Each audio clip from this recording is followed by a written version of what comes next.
Oh my God.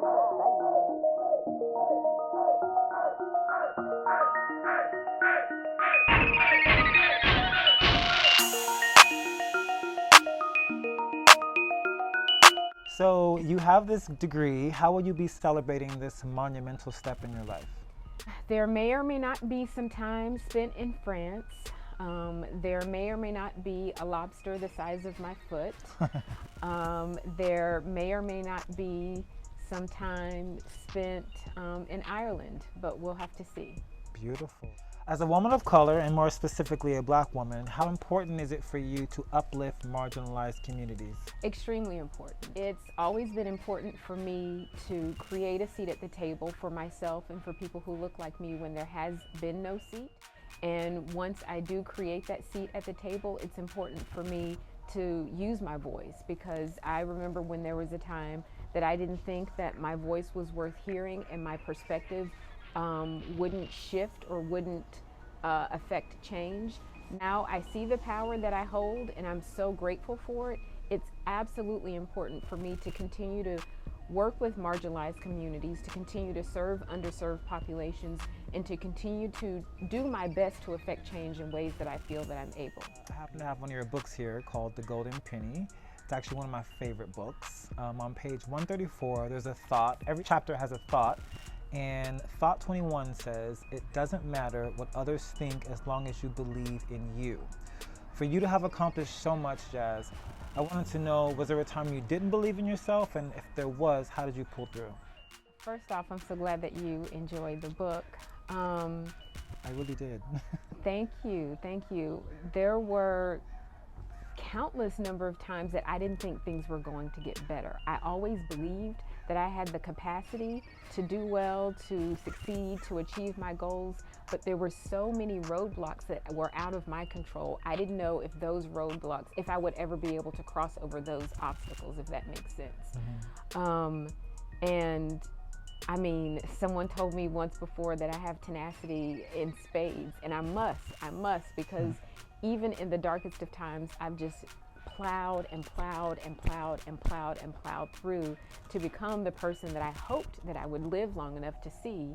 And I'm so grateful that, you know, I didn't tap out earlier. Yeah, I don't know that I ever thought that I was incapable, but for sure I wondered if there would ever be a time where I wasn't confronted with so many obstacles, so many hardships.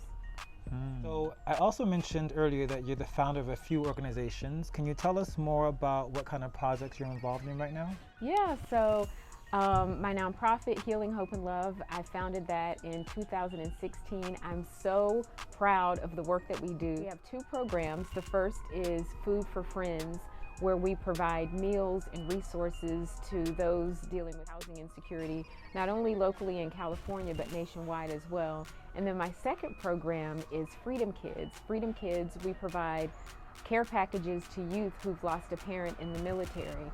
And I could not be more excited about that work. My second company is The Active Experience. That's my consulting firm, soon to be my counseling center. And that's where I do performance coaching and I do a lot of speaking and training as well.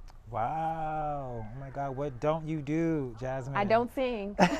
So now that you've graduated the prestigious Pepperdine University, what advice do you have for those who want to further their education but may be discouraged for any reason? You know, you could be discouraged for any number of reasons. The time that it takes to complete any degree in higher education, the financial burden that comes with higher education. I absolutely get it. I totally understand. I think understanding your passion and knowing your why is first and foremost. So be really clear with the reasons why you want this degree. Will this degree propel you further and get you into more doors? Or will this degree lead to you, you know, waiting tables at the local restaurant? And there's absolutely nothing wrong with that. But that may have not been the best way to spend your money if the degree wasn't going to propel you. So I think it's really important that folks get clear on why pursue this degree in the first place, because it is a lot of time, it is a lot of sacrifice, and there are ways to get you going that don't necessarily require higher education. A remarkable publication. Where were you at in your life mentally that you were able to birth such a masterpiece? Oh gosh, thank you so much. Geographically, I was living in New York at the time, and I not too long ago published my first book, Still Standing, and I had the writing bug. I actually love writing, and I'm looking forward to probably another 10 or so more books that I've already got outlined. But the Golden Penny was the one that was sitting on my spirit at the time, and I just had this idea of nuggets of information, nuggets of information, nuggets of information, and that's kind of where it started. I was a writing fool when I was living in New York, and was able to release it just before I started my master's program. Actress, you're a nutritionist, you're an author, you're the founder of a few organizations, and now a doctor. What are you planning to do with this degree? That's a huge question that actually has a huge answer. There's so much that I want to do. Most immediately, I'm looking forward to reconnecting to my artist core and my creative tribe. I've been absent that energy since 2016 when I entered my master's program. Listen, there are symposiums that are coming on. There is nutritional psychology, which is mental health and nutrition combined. I'm looking forward to doing some work in that arena. I'm looking forward to continuing being a professor, and there may or may not be a talk show in the works. Explain to us the connection between mental health and your diet, because you're a nutritionist as well, so there must be some connection there, right? Absolutely. Your food has a huge impact on your overall health and your mental health. So there are foods that feed our brain. Our brain is 60% fat, so if we're not eating fat, then we're not feeding our brain. There are foods that are calming in nature or help to decrease anxiety, if you will. There are foods that boost our mood.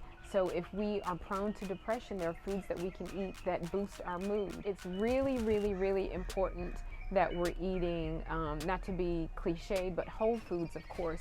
All of the rainbow is great, but what we want to do is consistency is most important when we're talking about nutrition for any reason. And I think as opposed to trying to make big swapping changes to your diet and overhaul all of your cabinets, do tiny, tiny, tiny little things. And for me, I tell people to start with water. What inspired you to become a mental health therapist? So I was living in New York, performing my show, Stepping on a Few Toes, and for those that don't know, the show is autobiographical. It's me telling my story of trauma and healing. It leaves audiences, you know, pretty shaken up and broken because they connect with the story on such a visceral level. Well, when I was in New York performing, I started not feeling great, that I was leaving audiences just in tatters. I thought to myself, you know what, I'm not going to perform another show until I link up with a mental health professional that can come to the show and be there for the talkbacks, or that I can have a pamphlet or a brochure or a business card, something. And I heard a little voice in my ear say, why can't you be that person? And I was like, what? No, oh my gosh. I didn't have any debt at the time. I didn't want any debt. I thought it was absolutely asinine, but here we are. Here we are.